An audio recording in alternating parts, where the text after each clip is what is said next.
So in this segment, I want to discuss Lewis Goodall trying to say the media are not responsible for the rise of the Reform UK and Nigel Farage, and the kind of he kind of strawmans the commenter's question a little bit. So let's have a listen. And we've got a question here from Christian Alcorn, who says, "Hi guys, how much of an impact on the recent surge in Reform's popularity is down to the excessive media coverage, screen and airtime they get? Any firefighter would tell you that to put out a fire, you starve it of oxygen, yet our media seem incessant on giving them as much coverage as possible. I appreciate that, ironically, this question is giving them further oxygen. Thanks, Christian." And I don't know about you, John, but this is the question, certainly in my social media timeline. So I want you to note the question being asked by the commenter, which was, about excessive media coverage that they've gotten, which is true. They have gotten excessive media coverage. If you look at them comparatively to the Green Party, who they're very similar to in terms of size, but also more media coverage than the Lib Dem Party. The Lib Dem Party have more councillors and way more MPs than them, to the point where the only time Ed Davey gets coverage is when he's jumped in a river or doing some nonsense. This is basically the question that you get all the time, particularly from listeners, viewers of a particular kind of political bent, which is, why are you, the media, legitimizing reform in the way that you are? You're the one who've created him. The classic thing that people always say is Nigel Farage has been on Question Time X number of times in the last few decade or whatever it is, and therefore that sort of accounts for his right. You get that a lot, which is true. He made a career on LBC, but also because he kept going on Question Time and other news channels. The fact that he had a 1v1 debate against Nick Clegg, he was the face of the Brexit campaign and got endless amounts of airtime. So I don't like the phrase legitimising them, because I think they are legitimate. They're a democratic political party committed to achieving their ends. They're not a democratic political party, though. It's owned by Farage. The party doesn't have members; it has shareholders. It has subscribers, paid members, subscribers. What's it called? It's not a democratic party. Who elected Farage to be in charge of the party? It wasn't the members. Democratic means. So I don't think they are a kind of quasi-terrorist group that we're sanitising. You might not straw man, because no one said that. Like their politics. I think where there is a point on this is that we Reform and Farage are classic rich boy point there. Points with the thumb. Indistinguishable. And you and I spoke, we sat in this studio, I think exactly 2 weeks ago after the local council elections, and talked about whether there would be more scrutiny now and more accountability for Reform now that they've got all these councils and mayoralties and the like. I think that if you are one of the big TV networks, kind of BBC or ITV or Sky, I'd be saying, no, we don't want Nigel Farage. We want other members of Reform, because I think that, we know that Farage is a... Now, I know Max covered this, and Max made a good point, which is that they don't want the other guy, they don't want the other people, because they're not going to rake in views. They want Farage. Farage gets the views. Because as I pointed out to you guys multiple times, it's the media business. They want Big Dog. They want Farage because he gets views. He's got a massive following. He's probably going to tweet out that he's going to appear on such and such show, and it gets them clicks, views, money, revenue. That's what it's all about. That's why they talk endlessly about Farage, because it gets them views. Brilliant media performer. But if it is a party that has a bench of other people as well, then I think that they ought to be tested as well. Because why do you do that then? You've got a podcast, you've got an interview-based show.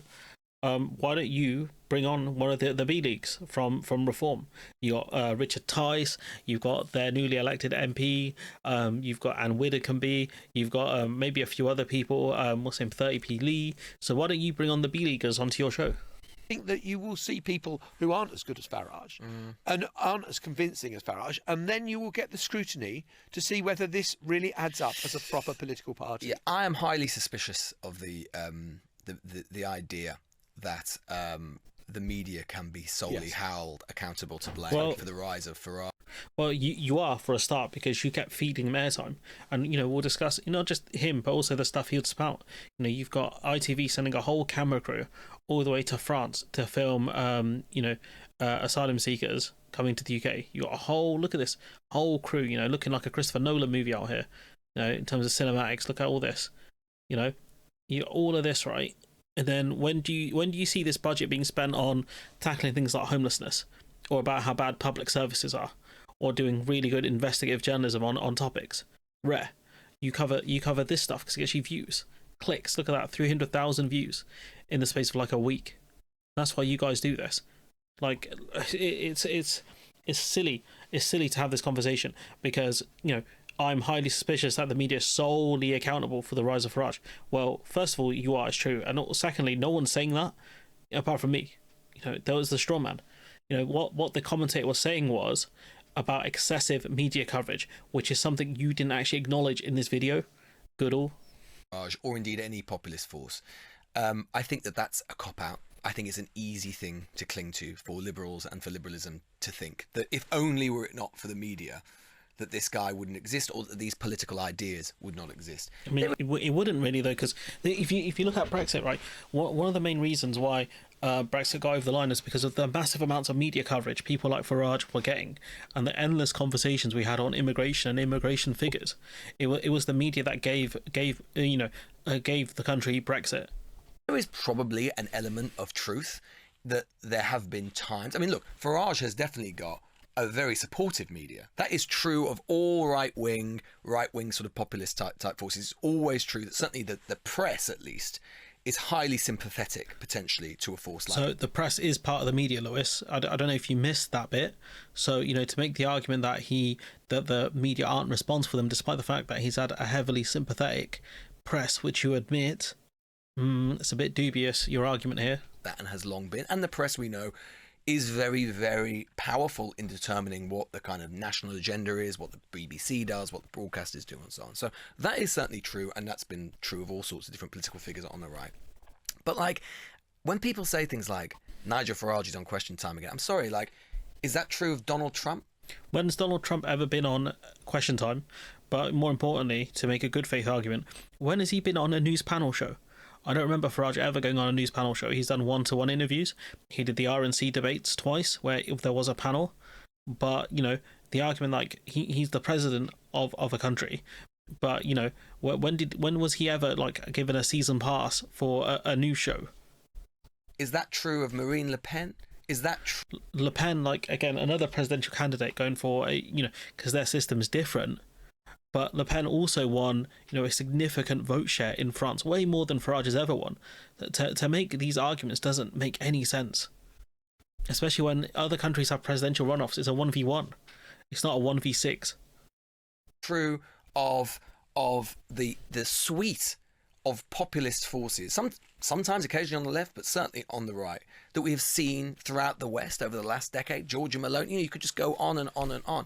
And I think the problem is far more fundamental, which is that liberalism, progressivism, the anti-nativist, populist, conservative, whatever you want to call it, side of politics has not got its act together. And look, Well, you know, how's it supposed to when you don't give it media coverage?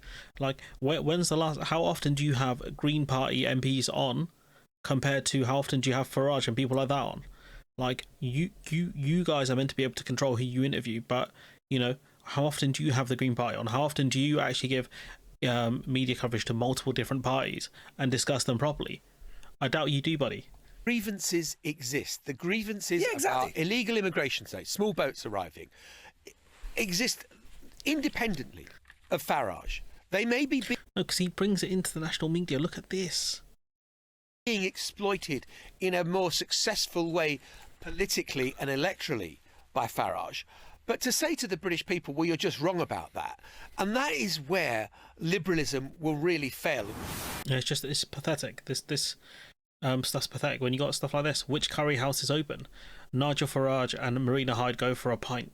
Marina Hyde said in her column that she'd rather have a pint with Farage than the other party leaders. So this in 2013. So this argument the media is not responsible. It's just complete, utter nonsense from a guy who's purely coping for the fact that he's got called out by his audience, and the fact that he strawmanned what the guy was saying because he was talking about excessive media coverage, which Farage has gotten. Massively excessive compared to his party size. Honestly, like Goodall, like sometimes he's very good, sometimes he's very bad, and this is one of the clips where he's very bad. Like, it's fine to admit, you know, you bring Farage on, you discuss Farage because he gets in views and clicks. That's fine. I'm not going to attack you for that. It's the media business at the end of the day. but to argue like that the media have the bulk of the responsibility for the rise of Farage and the state this country's in. You know, you had I think it was Newsnight at the time, early 2010s, you know, kind of putting up pieces justifying austerity, towing the government line. It's ridiculous. Like, you know, I saw Max also posted this GIF as well, which is very accurate. You know, I recommend you watch Max's video on this. But Goodall, mate, like, grow up. Honestly, like, you've strawmanned your own viewer there, and even then, you're still wrong. Like, honestly, the straw man defeated your argument. But anyways, I'm going to leave it there. Let me know what you think in the comments below. Like, comment, share, subscribe. Support the channel on Patreon if you can. And hopefully I'll see you in the next one.